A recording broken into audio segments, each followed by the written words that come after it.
Tapos? Paano ka pinaalis? Okay naman yung pakikisama sa akin ng dalawang kapatid. Okay naman, wala namang masama. Mababait sila. Kaso nga, iba yung ano. Tapos yun, pinasyal nila ako.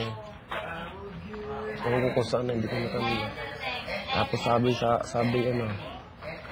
sa akin, pili ka na kung ano gusto mong damit, Joseph. Sabi niya sa akin, kayo na po bala. Hindi naman po ako mahilig sa mga material na bagay. Ganun man din ako, kahit dito. Hindi naman ako mahilig sa mga material na bagay. Sabi sa akin, ano ka ba? Diyan yung papa mo. Tapos ganun, sabi ng papa yun. Can you please pastor? Ganun baga. Because I'm, na running time daw siya, ganun. Papasok pa daw niya sa work. Sabi ko, kayo na pong bahala. Yung katulong yun na lang ang pumili. Mabait yung asawa niya. Hindi ko masabi kung mabait. Kasi 5 araw lang kami nagkasama eh. Kaya hindi ko So, naalam mo pa rin kung mabait siya o hindi. Kasi totoo, ramdam ko. Paano ka tratuhin? Hindi, naprangkahan ako nung nasabi. Ay, sabi sa'yo, hindi ka tumutulong. Hindi, pag yung kami magana, alam mo, Joseph, mahirap ng buhay dito. Alam mo, mahirap din ako dati, ganyan. Kasi kasalanan ito ng mama mo. Kung bakit nagkaganyan ng papa mo. Nasisi niya sa akin ang lahat na wala naman akong kinalaman sa mga nangyari ng oras at panahon na yun. Ganyan daw na, nasabi niya, yung mama ko daw, tamo natatandaan ko na ngayon. Later. Getting. Confession room. Okay, maraming salamat. Yun ang sabi. Na nung himiniwalayan doon ni mama, si papa, halos doon negosyo daw ng papa ko, gano'n, nung dumating daw siya doon sa ng buhay ng papa ko, gumanda daw ang buhay nila, gano'n, tapos ngayon daw bigla kumarating, kaya daw bigla daw si papa, yung parang kasi daw, pag ako doon sa tuwing nakikita niya at naalala, may trauma na raw sa mga ginawa doon ni mama, kasi parang nababaling na raw sa akin yun. Tamo natatandaan ko na ngayon. Feeling ng dad. Tamo natatandaan ko yung na dad ngayon niya, ng lahat. feeling na yung mom niya yung may kasalanan. Mom niya yung may kasalanan. Kaya nagkaroon ka ng sister. So akala na daddy mo niloko siya ng mami mo. Kaya medyo galit yung daddy mo sa mami mo. Tapos biniblame ka ng dad mo that time na it's your mom's fault. Kaya parang sa akin yung inabato, inasisi lahat. Pag ako nandun sa bahay na yun, hindi ako nasagot talaga. Napigilan ko yung sarili ko, gusto kong sumagot kasi si mama naman yung mga kasalanan ba ganun parang sa akin na. Okay. Kaya doon din namuo yung galit ko sa mama ko. Lalong nagpatong-patong. Hindi mo naman alam talaga kung ano yung sagot, yung reason, yung totoong tapos nangyari. minsan, parang masakit na yung sinabi sa akin. Sumabat ako ng konti. Sinabi ko na, mga oras po na hindi ko naman po kasalanan po kung ano pong nangyari po sa kanila po ni mama at ni papa kasi po wala pa po kong isip noon. Pagpasensyahan niyo na po ganun po. Huwag niyo naman po sa akin isisip po kasi po nag-iisip din po ako. Kaya hindi, dapat mo lang malaman. Joseph, malaki ka na. Ginanunan ako. Malaki ka na, dapat malaman mo yung pagkakamali ng ina mo. Ginanunan sa akin. Nung madras ako. Tapos yun, nagkakainan kami. Yung pabalik-balik yun ang sa akin. Kaya habang kami nagkakain, nagaluha ako. Nagayak ako, yung luha ko napatak sa pagkain. Pero diretso pa rin. Hindi ako nagpahalata. Nakatungo lang ako. Ang mga natatandaan ko na ngayon. Tapos yun. Ganun, basta pag kami mga kasama, lalong-lalo na yung madalas ako, nasabi sa akin na yung ganun. Yung tungkol din sa mama na nagkalugi-lugi daw, pumunta para ng Marinduque para sa akin. Siya daw ang nag-aruga kay Papa. Wala daw ginawa si Papa kundi mag-inom, ganyan daw. Sino sabi? Sabi ng madrasta ko. Sino? Sabi ng madrasta ko, wala daw ginawa yung Papa ko kundi mag-drink, gano'n. The wife. So, she's blaming yung... Kaya daw pag ako daw nakikita ng Papa ko, para daw nagakulo yung dugo, gano'n. So, pag nakikita, yan, gets mo?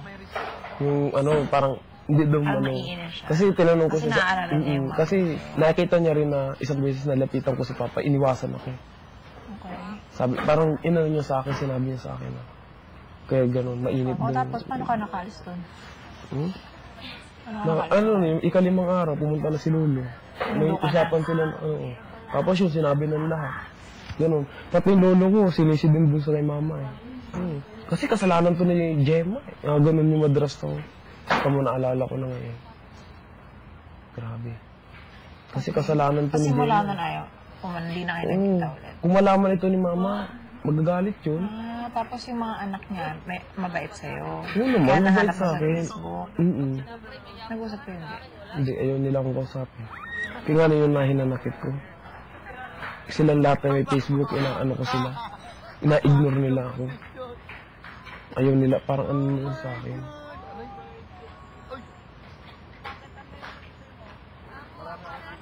Yung ganun.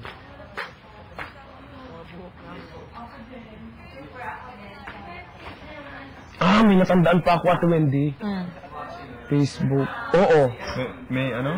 Nag-Facebook ako. May natandaan, remember. May naalala ko. Nag-Facebook ako, nag-message. Nag-message siya sa akin. Yung ano, kumadrasta ko.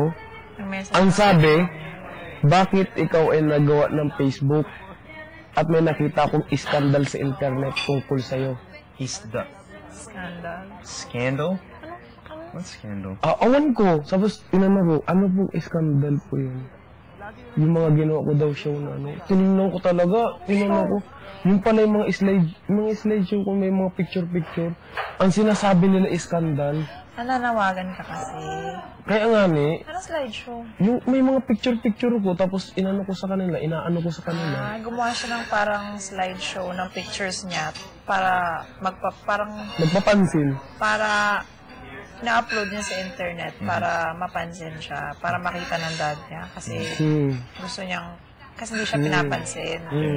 So gumawa siya ng video. Okay. Tapos nag-message yung wife, kaibigan na, bakit mo yan ginagawa? And tawag niya doon, nagsaskandal ka. Yun nga, parang Tawag yan scandal. It's basta just... parang nagsaskandalo ka. Yun yung ginamit niya. Sabi yung gano'n, tapos, Bakit ka nagsaskandal? sinabi Na ko, bakit nagsisend ka pa ng video at ina-upload mo yung pictures mo kasama mo papa mo picture. isang beses Kasi nga, di ba, na is ako trying to inano. look for yun.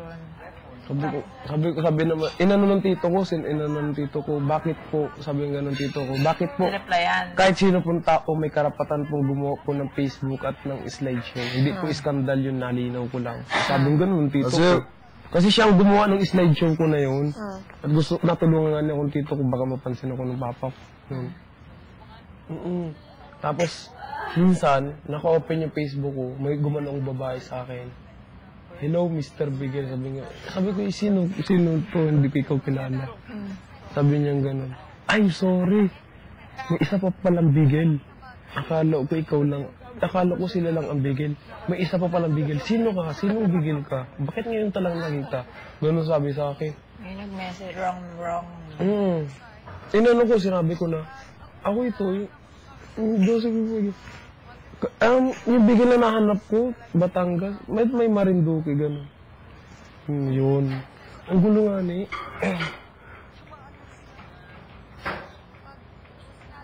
Tapos yung isipin niya, sa akin inabato ng papa ko, yung mga nagawang kasalanan ng mama ko. That time, wala naman akong alam nun. Kasi 6 years old pa lang ako nun. Ay, ako. And then yung kapatid ko, nasabi niya na hindi daw niya anak yun. Hindi daw alam niya kung kaninong anak yun. Sipin mo yun. Ang kailangan daw dun, DNA test niya. DNA Oh, test. DNA. Ayaw daw niyang tanggapin gano'n. Kung pwede lang daw, huwag daw niya apelido nga padala daw dun sa batang yun. Na hindi daw niya kilala kung sino man daw yun. Na may nasabi ay, na anak daw ng, ko, may sinabi siya ay. Pero sa pagkakilala ko sa mama ko, kahit ganun yung mama ko, hindi man ganun yun. Siya lang, ayaw ko magano, hindi ko alam yung pangyayari. Si mama at si papa lang talaga, pag nagharapan sila makakapagsabi lahat-lahat. Kaya nga ang gulo ng buhay ko, yun ang naisip ko. Sa kanilang dalawa, may mga hinanakit ako.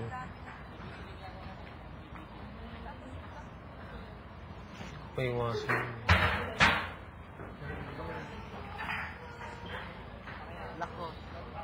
Sabi ni Kuya, may mga pamilya, may mga anak din ng Bigel.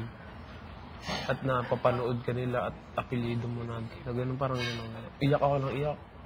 Wala, siyempre, yung sakit, ganun na.